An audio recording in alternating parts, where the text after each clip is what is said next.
Surat police દ્વારા Chinese દોરી સામે કાર્યવાહી હાથ ધરવામાં આવી। એલસીબી ઝોન 2 બાદ સારોલી પોલીસ દ્વારા કાર્યવાહી કરવામાં આવી છે।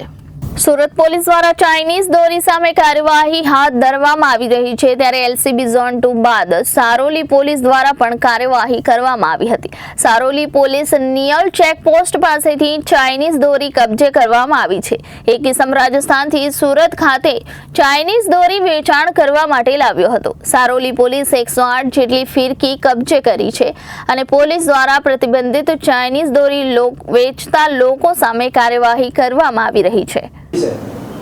सूरत शहर पुलिस कमिश्नर अवनुपम Singh Gehlot sir, special police commissioner sector 1 sir તેમજ ડીસીપી ઝોન 1 સરના સૂચના અને માર્ગદર્શન હેઠળ આગામી મકર સંક્રાંતિના તહેવાર અનુસંધાને જે ચાઇનીઝ દોરી કે જે લોકોને તેમજ પક્ષીઓ માટે જીવલેણ છે અને સરકારશ્રી અને પોલીસ કમિશનર સાહેબ દ્વારા આ દોરીના વેચાણ ઉપર અને વપરાશ ઉપર પ્રતિબંધ લગાવવા અંગેનું જાહેરનામું પણ પ્રસિદ્ધ કરવામાં આવતા હોય છે, જેના ભાગરૂપે સારોલી પોલીસ સ્ટેશનની ટીમ નિયોલ ચેકપોસ્ટ ઉપર વાહન ચેકિંગ દરમિયાન એક ઈસમ રઈસ શોકત સોલંકી કે જે ઉધના જીવન જ્યોત પાસે રહે છે તેની પાસેથી 2 થેલામાં કુલ 108 નંગ ચાઇનીઝ દોરીની ફિરકીઓ જેની કિંમત ₹16,200ની